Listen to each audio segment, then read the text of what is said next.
Hola, ¿qué tal? Mi nombre es Gerardo Arturo Mar Castillo, soy estudiante de la Universidad del Valle de México, Campus Chihuahua. Actualmente curso octavo semestre en la licenciatura en fisioterapia.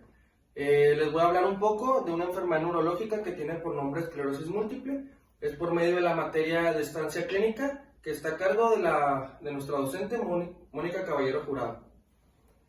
Antes de comenzar hay que aclarar y hacer un hincapié en que todo lo mostrado en este video no va a sustituir la atención médica o fisioterapéutica, por lo cual tenemos que acudir a este tipo de consultas en su momento adecuado.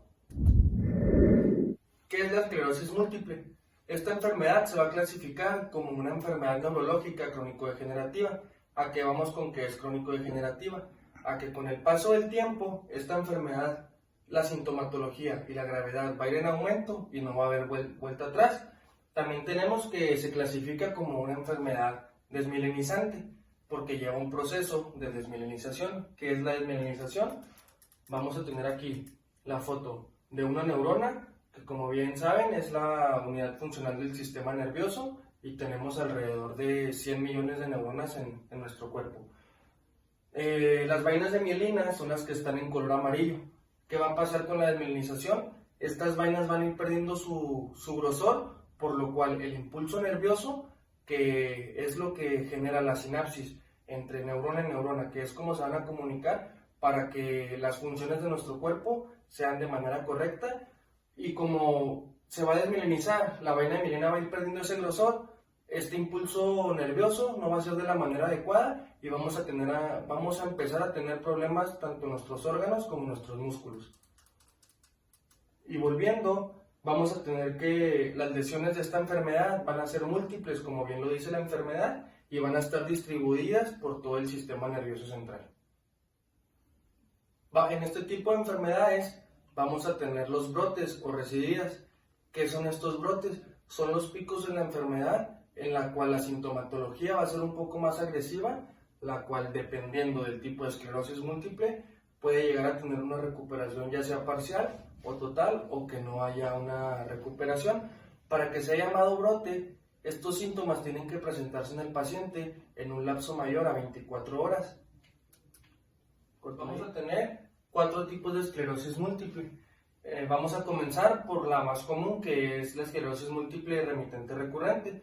Del 100% de los pacientes que tienen esclerosis múltiple, el 85% tiene este tipo de esclerosis.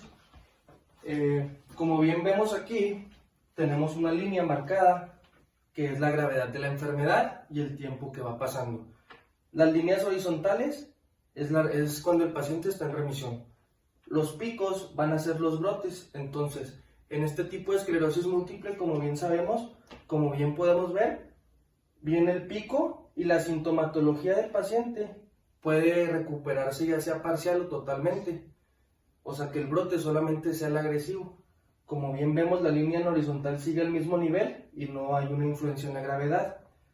Pero con el paso de los brotes, viene el pico, la sintomatología y la gravedad de la enfermedad aumenta, y en el otro pico se vuelve a recuperar. Eso es lo que la va a distinguir a este tipo de esclerosis.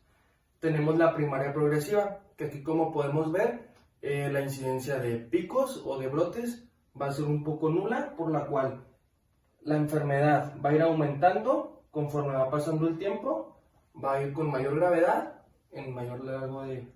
Este tipo de esclerosis, del 100% de los pacientes que tienen esclerosis múltiple, el 10% va a tender a tener el tipo de esclerosis primaria progresiva. Vamos a tener la secundaria progresiva.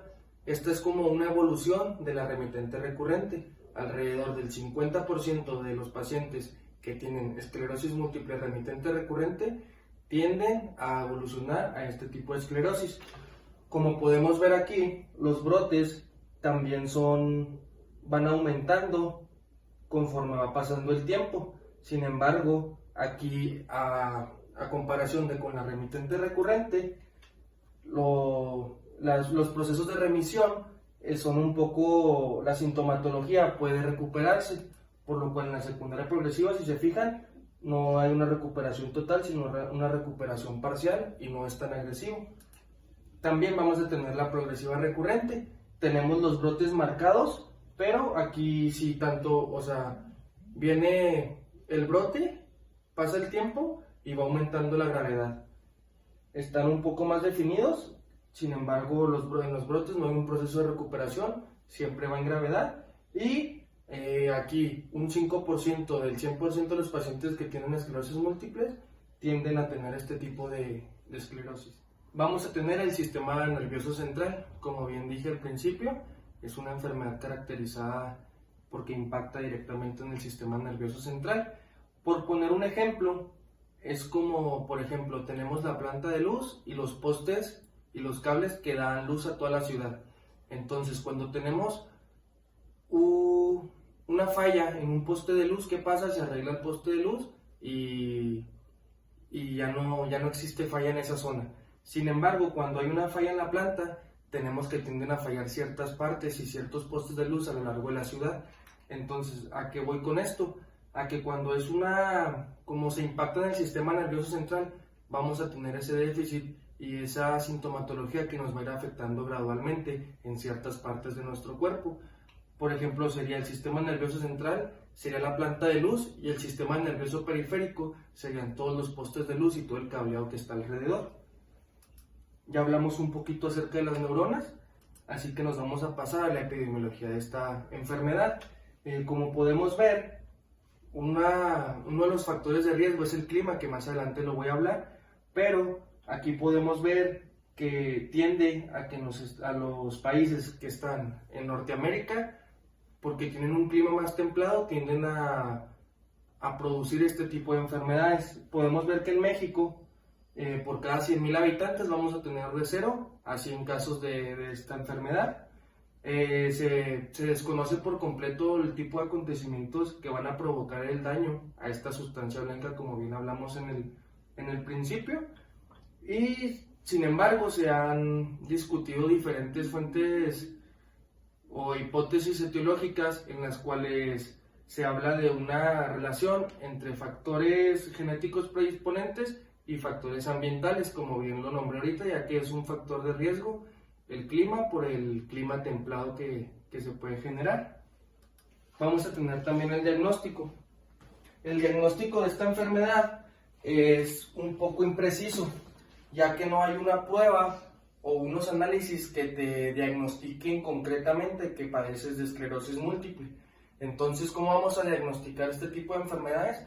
Por medio de síntomas, indicios y pruebas que se van a generar.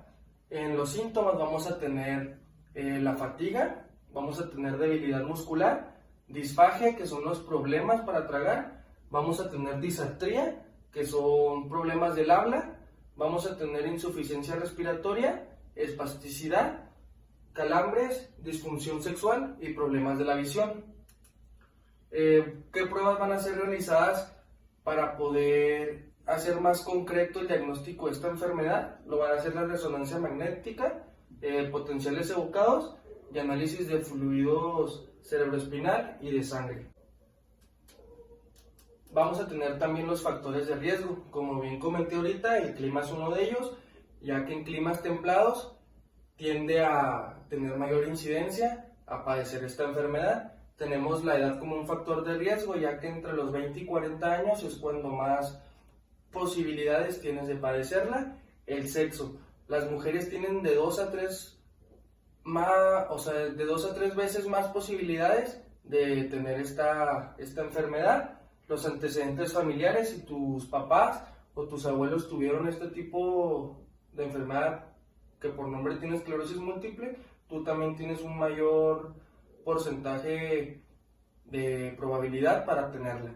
Tenemos determinadas infecciones, en la raza blanca, como bien Norteamérica, tiende más a tener este tipo de enfermedades, y la exposición al sol por el hecho de la vitamina D también es un factor de riesgo importante.